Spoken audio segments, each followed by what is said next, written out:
Oke, Assalamualaikum warahmatullahi wabarakatuh.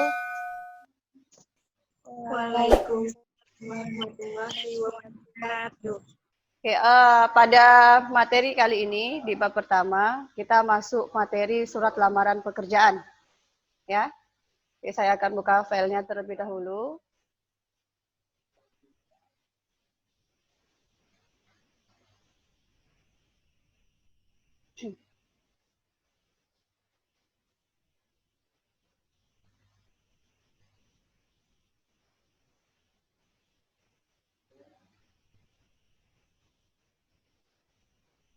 Terlihat, Nak, apa yang saya tampilkan? Tolong jawab satu orang.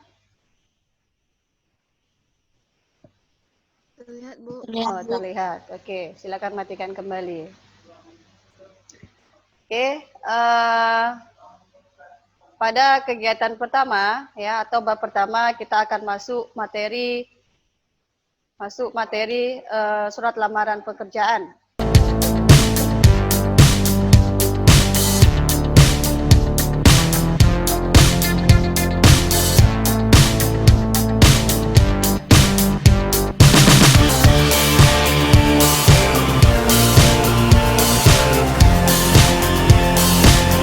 Ya. Oke.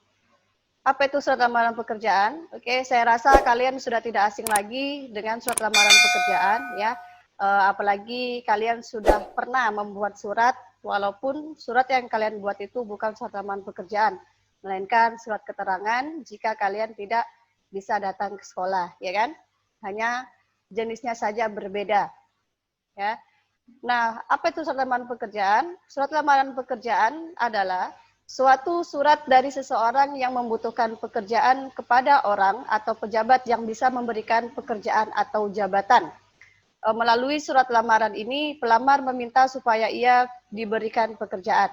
Ya, nah kalian pada saat nanti sudah selesai ya melakukan pendidikan, apabila kalian ingin bekerja, kalian harus membuat surat lamaran pekerjaan terlebih dahulu. Itu kalian kirim kepada instansi atau perusahaan mana yang akan kalian lamar. Ya. Kemudian surat lamaran pekerjaan ini biasanya bersifat formal ataupun resmi. Misalnya, surat untuk melamar pekerjaan menjadi karyawan ataupun jabatan tertentu sesuai pada iklan yang ditawarkan. Oke. Nah, ketika membuat surat lamaran pekerjaan, itu harus ada sumbernya. Dari mana sumber ya kalian akan melamar pekerjaan itu, dari mana sumbernya? Apakah dari iklan, apakah inisiatif sendiri, apakah informasi dari orang lain dan lain sebagainya. Nah, sumber yang kalian sebutkan tadi itu harus kalian tulis di dalam surat lamaran pekerjaan. Itu nanti ada di bagian isi ya. Nanti itu akan saya jelaskan untuk lebih jelasnya. Oke, kita lanjutkan. Fungsi surat lamaran pekerjaan.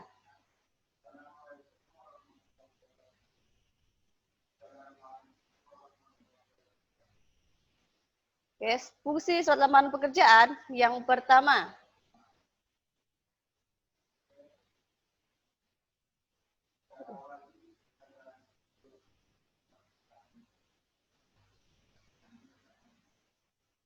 Yang pertama, sebagai tanda tertulis atau resmi pengajuan permohonan pekerjaan, yaitu fungsi utamanya dari surat lamaran kerja, karena dengan hadirnya surat lamaran kerja berarti permohonan tersebut sifatnya resmi dan tentu akan langsung diterima sebagai permohonan dan pertimbangan dalam menerima pelamar tersebut. Kemudian fungsi yang kedua sebagai alat komunikasi ya. Salah satu fungsi dari surat itu sebagai alat komunikasi antara kita dengan perusahaan atau instansi manapun di mana kita akan melamar suatu pekerjaan ya. Kemudian yang ketiga sebagai bahan pertimbangan. Nah, kalau kalian sudah membuat surat lamaran pekerjaan yang kemudian kalian kirim ke perusahaan atau sebuah instansi ya, di sana kan akan kalian masukkan yang disebut dengan data kualifikasi. Data kualifikasi itu adalah data yang isinya ada identitas kamu di sana, Nak. Identitas kamu, kemudian keahlian kamu, dan lain sebagainya. Ya, nah itu sebagai bahan pertimbangan perusahaan untuk menerima kamu. Apakah data kualifikasi yang kamu miliki itu sudah sesuai dengan yang perusahaan inginkan? Misalnya, perusahaan menginginkan sarjana pertanian, ya kan? Nah, di dalam surat itu kan ada informasi alamat kamu, kemudian pendidikan terakhir kamu, kemudian alamat, tanggal lahir, dan lain sebagainya, ya. Nah, itu kan sebagai bahan pertimbangan untuk perusahaan untuk bisa menerima kamu di perusahaan tersebut. Ternyata data kamu itu sesuai dengan yang mereka inginkan. Itulah disebut sebagai bahan pertimbangan perusahaan, ya. Nah, kemudian kita masuk ke unsur-unsur surat lamaran pekerjaan.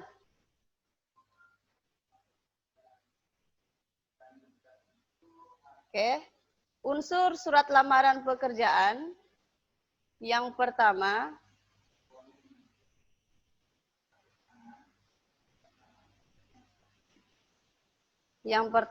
tempat dan tanggal.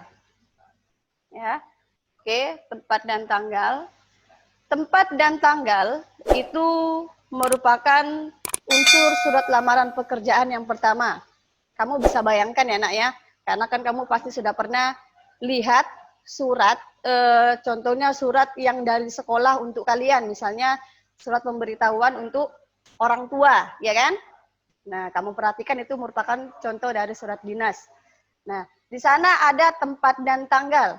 Tempat dan tanggal itu ditempatkan di pojok kanan atas tanpa titik di akhir karena bukan merupakan suatu kalimat. Nah, kamu bayangkan dia berada di titik ya sebelah kanan ujung, ya sebelah kanan ujung. Kemudian dalam membuat surat itu harus memperhatikan EYD. Saya contohkan di sini ada contoh Bandung 28 Agustus 2018. Ya, kamu lihat di sana ada nama tempat yaitu Bandung. Itu harus menggunakan huruf kapital. B-nya menggunakan huruf kapital karena merupakan nama tempat. Ya, kemudian koma ya, tanggalnya kita masukkan tanggal 28 Agustus 2018. Nah, Agustusnya hanya menggunakan huruf kapital karena merupakan nama bulan, ya. Kemudian itu yang pertama, dan tanpa diberi tanda titik karena dia bukan merupakan suatu kalimat. Kalau kalian nanti membuat surat lamaran pekerjaan, setiap di ujungnya itu tidak boleh diberi tanda titik. Karena dia bukan merupakan kalimat, ya, dia merupakan sambungan, jadi tidak ada di sana menggunakan tanda titik, ya. Nah, kemudian yang kedua,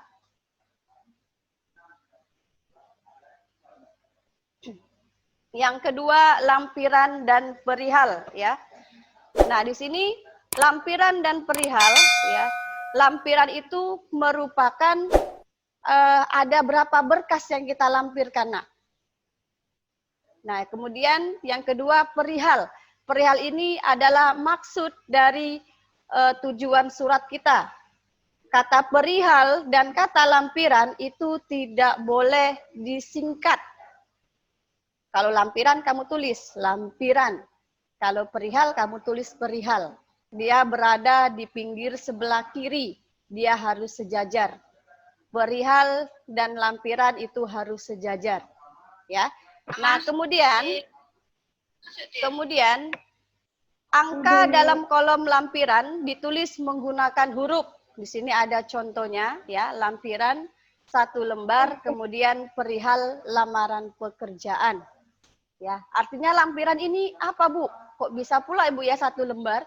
Kalau misalnya ada 5 lembar itu bagaimana? Apa yang menyatakan bahwasanya lampiran itu ada 5 lembar, 6 lembar, kan tidak semuanya sama, ya kan? Nah, kira-kira ada yang mau memberikan jawabannya? Kenapa lampiran ini maksudnya apa?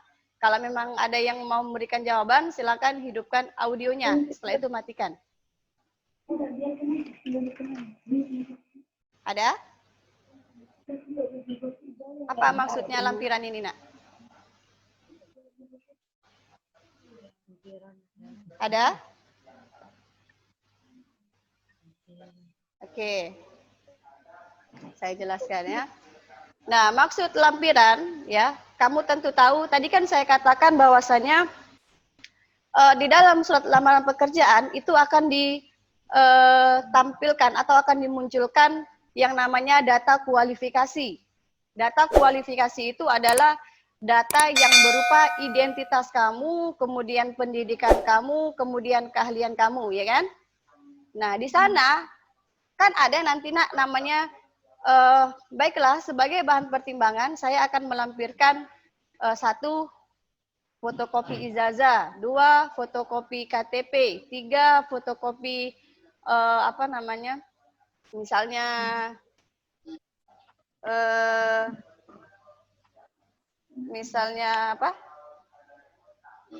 alamat ya kan, kemudian surat pernyataan, SKCK dan lain sebagainya. Kan ada kan, Nak? Ya, misalnya kita contohkan ada yang pertama ya. Yang pertama daftar riwayat hidup misalnya. Kemudian yang kedua ada fotokopi ijazah, yang ketiga surat keterangan, yang keempat surat pernyataan, yang kelima surat pernyataan tidak berkedudukan sebagai PNS, yang keenam kartu kuning, yang ketujuh pas foto ya. Iya, ada lagi. Nah, misalnya itu ya, ada 7 ya kan. Nah, itu merupakan jumlah lampiran ya. Tadi kan 7 ya kan. Tambah 1 lagi surat lamaran pekerjaan. Berarti lampiran kamu itu ada 8 lembar. Nah, harus disesuaikan dengan ada berapa yang kamu masukkan data kualifikasi kamu di sana, Nak. Kalau dia ada 7, ditambah surat lamaran pekerjaan yang kamu buat berarti ada 8. Ya, kalau yang kamu masukkan hanya 3, ditambah lagi dengan surat lamaran pekerjaannya berarti ada 4. Nah, jadi tidak semuanya sama. Ya. Nah, itu untuk lampiran dan perihal.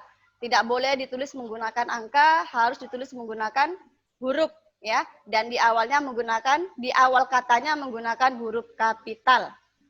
Contohnya lampiran 1, S-nya menggunakan huruf kapital, lembarnya L-nya menggunakan huruf kapital. Ya, kemudian kita lanjutkan. Kita lanjutkan yang ketiga.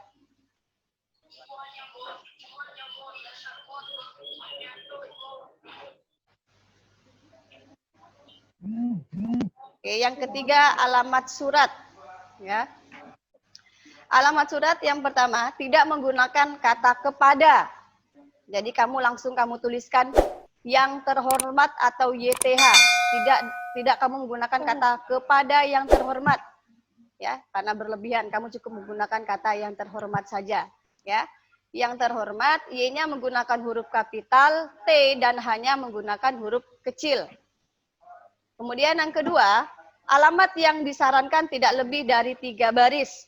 Yang ketiga, jabatan tidak boleh menggunakan jenis kelamin. Ya. Saya ulang kembali, jabatan tidak boleh menggunakan jenis kelamin seperti halnya bapak atau ibu. Oke, saya contohkan ya. Yang terhormat, Kepala Dinas Pendidikan Kabupaten Sleman. Ya. Nah, di sana kan Kepala Dinas Pendidikan itu merupakan suatu jabatan. Kita kan tidak tahu apakah kepala dinasnya laki-laki atau perempuan. Makanya kita tidak boleh menggunakan jenis kelaminnya, bapak atau ibu. Cukup langsung kamu tuliskan Kepala Dinas Pendidikan. Tidak menggunakan bapak atau ibu. Ya. Nah, kemudian yang keempat, tulisan jalan pada suatu alamat tidak boleh disingkat. Jalan tidak boleh ditulis JLN atau JL. Tidak boleh, harus lengkap jalan.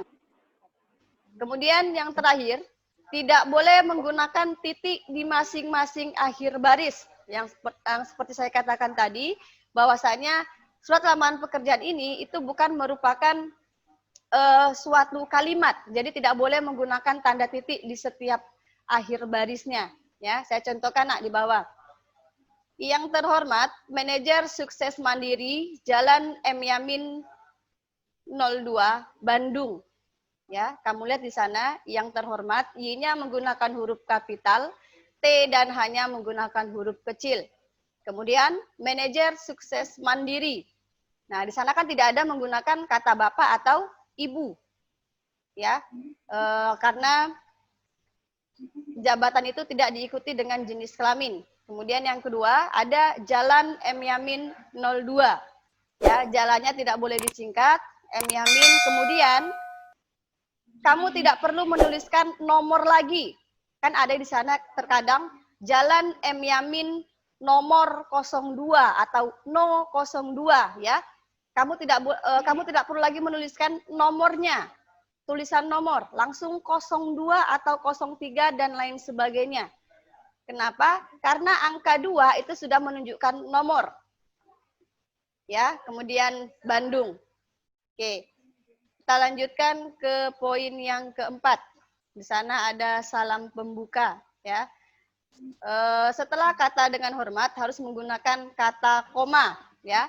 Dengan hormat, D-nya menggunakan huruf kapital, H-nya menggunakan huruf kecil, kemudian diberi tanda koma, ya. Kemudian kata dengan hormat sebaiknya dapat dijadikan satu dengan kalimat selanjutnya. Walaupun diganti baris, seperti biasa juga tetap dapat digunakan. Contoh, dengan hormat berdasarkan, tadi kan saya katakan bahwasanya kalau kita ingin melamar suatu pekerjaan, kita harus tahu dari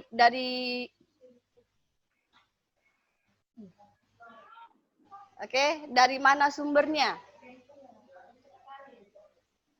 Dari mana sumbernya? Apakah dari iklan, apakah inisiatif sendiri, apakah informasi dari orang lain?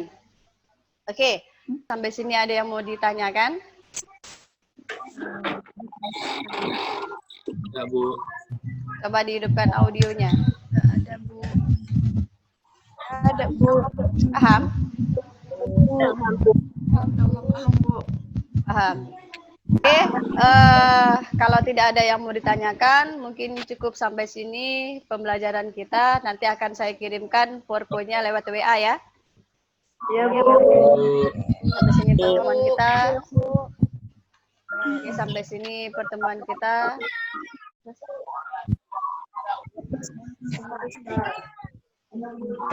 Oke, sampai sini pertemuan kita. Kita sambung lagi besok.